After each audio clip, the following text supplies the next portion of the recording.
নতুন concept. Concept তোমরা অনেকেই জানো। এটা তোমরা হচ্ছে গিয়ে পজ করে আগে সলভ করার চেষ্টা করো। সলভ না করতে পারলে তারপর তোমরা বেসিকটা দেখো। আমি বেসিক দিয়ে করবো, আর আমার চ্যানেলটা বেসিক শেখার জন্যই। তো এখানে কোনো এক্স ফেক্স ধরে অঙ্কটা করবো না। অঙ্কটা একদম পাতি, আমরা জেনারেল হিসেব ধরেই করবো, যেরকম আমরা নর্মাল বাজারে ঘাটে কি হিসেব করি। এক্স ধরে করলে তোমাকে আবার জিনিসের মূল্য আগে যে এক্স ছিল এখন ওয়াই, ঠিক আছে, বা হচ্ছে গিয়ে দাম এক্স, জিনিস হচ্ছে গিয়ে ওয়াই, ঠিক আছে, তারপরে হচ্ছে গিয়ে দুটোর মূল্য খরচ এক্স ওয়াই, এইভাবে ধরে তোমাকে করতে হবে। কিন্তু এইভাবে ধরে করলে অনেক সময় লেগে যাবে, বোঝাও একটুখানি প্রবলেম, বুঝতে পারবে কিন্তু একটু প্রবলেম হবে। তো সব থেকে ভালো আমরা বায়ার চলতি পদ্ধতিটা ব্যবহার করি। তো ধরো একদম সিম্পল পদ্ধতি যদি যাই, কনসেপ্টটা ভালো করে বুঝবে। ধরো দাম, প্রথমে সম্পর্ক বুঝতে হবে। দাম আগে কত ছিল আর পরে কত হবে। এরপরে আসবে জিনিস, তারপরে আসবে খরচ। ভালো করে দেখবে, বুঝতে পারবে। দুরকম ভাবে অঙ্কটা একবার মানে আগে থেকে করে করে আসবো, তারপর একবার ব্যাক সাইড করে করে দেখাবো অন্য উদাহরণ দিয়ে।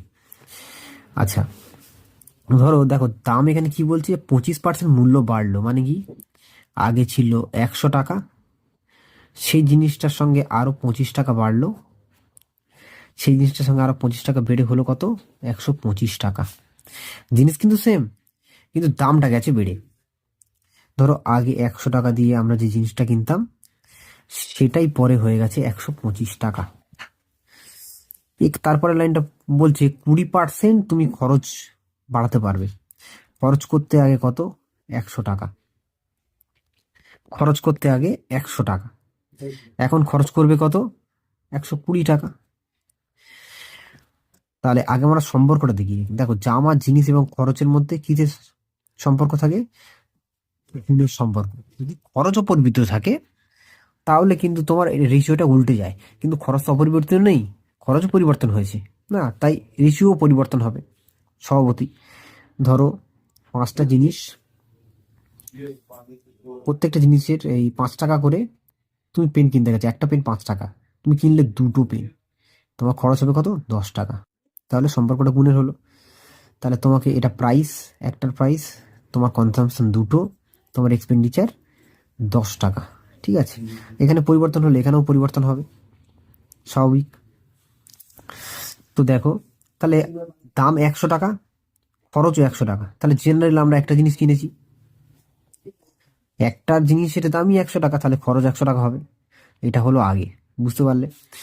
এইবারে কি বললো, জিনিসটা ধরো সেই একটাই কিনছি, কিন্তু দাম আছে 125 টাকা। এখন একটা জিনিসের গায়ের লেবেল আছে 125 টাকা, তোমাকে বলেছে 20% খরচ বাড়াতে, অর্থাৎ 120 টাকা তুমি বাজারে নিয়ে গেলে।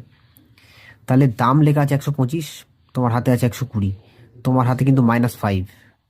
5 টাকা তোমাকে কিন্তু ধার করতে হবে, তবেই তুমি ফুল একটা জিনিস পাবে, আর যদি না ধার করো তাহলে কম পাবে, বুঝতে পারছো। তো তাহলে তোমরা দেখতে পাচ্ছ 5 টাকা নেই, তাহলে আমরা কি জিনিস অবশ্যই কম পাবো। ক টাকার মতো কম পাবো, এই 5-এর মতো কম পাবো এই বাড়তি দামের উপরে। ঠিক আছে, এটাও একটা ফ্যাক্টর, এখান থেকে তোমরা বের করে নিতে পারবে। তো আমরা এটা জেনারেল পদ্ধতিতে যাই। তাহলে এখন এটা ভুলে যাও, আগের দাম এটা, এখন 125 টাকায় একটা পাও, তাহলে 120 টাকায় কটা পাবে সেটা বের করে নাও। 125 টাকায় আমরা পাই একটা জিনিস, এটা কিন্তু টাকা, হ্যাঁ, আর এটা কিন্তু জিনিস, গুলিয়ে ফেললে চলবে না। তাহলে 125 টাকা যদি একটা পাই, তাহলে 1 টাকা তো কম পাবো, 1/125। 120 টাকায় তাহলে কটা জিনিস পাবো সেটা দেখে নিই। তাহলে 1 × 125/120, তাহলে হয়ে যাবে তোমার 120/125। কাটাকুটি করো, কাটাকুটি করলে তোমার হয়ে যাবে 24/25। এটাকেও যদি ভাঙো তাহলে তোমার হবে, একদম ভেঙে ভেঙে করছি, 0.96টা জিনিস তুমি পাবে। একের থেকে নিশ্চয়ই ছোট এটা, কত ছোট, কারণ তুলনা তো এর সঙ্গে হবে। তাহলে নিশ্চয়ই এটা 0.04, এটা আমরা কম পাবো। এটার সঙ্গে এটা মাইনাস করবে, হ্যাঁ, একের সঙ্গে মাইনাস করবে, এটা করলে এটা পাবে।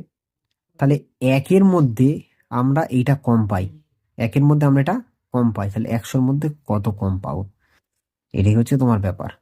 তো এটাকে তুললে এখানে নিচে চলে আসবে 100, 100 কাটাকুটি করলে হয়ে যাবে 4%। 4% ব্যবহার আমাদের কমাতে হবে। তো এইটা হলো একদম বেসিক থিওরি। এর থেকে আর বেশ বোধহয় করা সম্ভব হবে কি জানি না, অনেকে করলেও করতে পারে, তবে এর থেকে সব থেকে বেসিক এটাই। এখান থেকে তুমি অঙ্কটাকে বের করে নিতে পারো যে আমি 5 টাকার মাল কম পাবো, ঠিক আছে, 125-এর মধ্যে 5 টাকার মালটা কম পাবো আমি। হ্যাঁ, এটাও একটা ব্যাপার। এবার তোমাকে আরেকটা জিনিস বলে দেওয়ার চেষ্টা করি, এবার এক ধরে করবো না, ঠিক আছে, এটা মন গড়া সংখ্যা নেবো।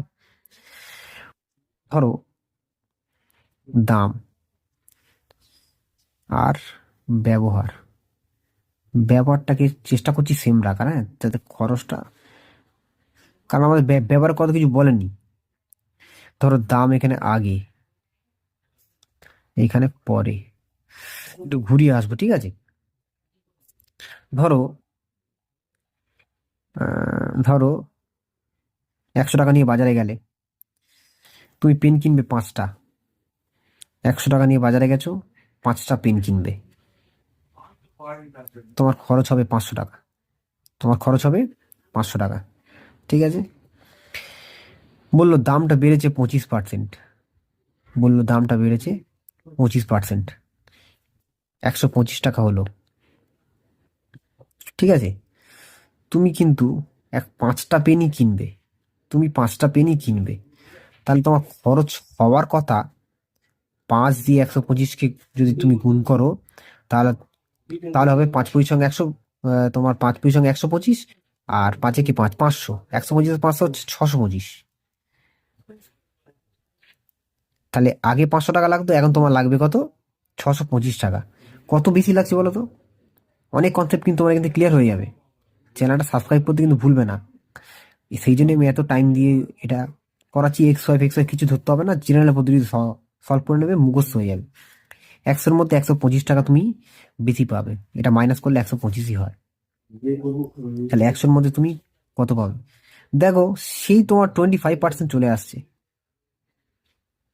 সেই তোমার 25%ই চলে আসছে। দেখেছো তো, দাম যত পার্সেন্ট বেড়েছে, খরচও তত পার্সেন্ট বেড়েছে, খরচও তত পার্সেন্টই বেড়েছে। তাহলে এটা একটা কনসেপ্ট ক্লিয়ার হলো। এবারে বললো যে 25% নয়, তোমাকে খরচটা রাখতে হবে 20%। প্রশ্ন মতে যাচ্ছি, এটা 25% নয়, তুমি যদি 5টা কিনতে, তাহলে তোমার 25% খরচ বাড়তো, কিন্তু 25% খরচ বাড়াতে পারবো না, আমাকে খরচ রাখতে হবে 20%। তাহলে 500 টাকার 20% কত?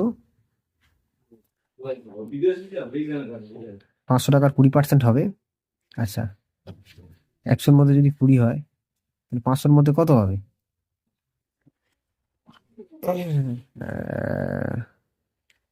5 × 10, 100টা বাড়বে, তাহলে 500-র সঙ্গে 100 বাড়লে, 500-র সঙ্গে 100 বাড়লে হবে 600টা। তাহলে তোমার কাছে আছে এখন 600 টাকা, তোমার কাছে আছে এখন 600 টাকা। তো একটা একটা পেনের দাম, এই তুমি 5টা পেন কিনবে, আর তোমার কাছে আছে কত, 600 টাকা। এই সরি, একটা পেনের দাম 125 টাকা, তোমার কাছে আছে কত, 600 টাকা। তাহলে তুমি 600 টাকায় কটা পেন কিনতে পারবে একবার দেখে নাও। 600 টাকায় তুমি মেবি পেন কিনতে পারবে, ভেরি ইজি, এটাকে তোমার ছোট করে নাও।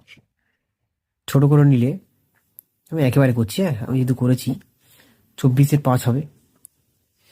এটাকে তুমি যদি ভাগ করো, তুমি যদি এটাকে ভাগ করে নাও, 4, 20,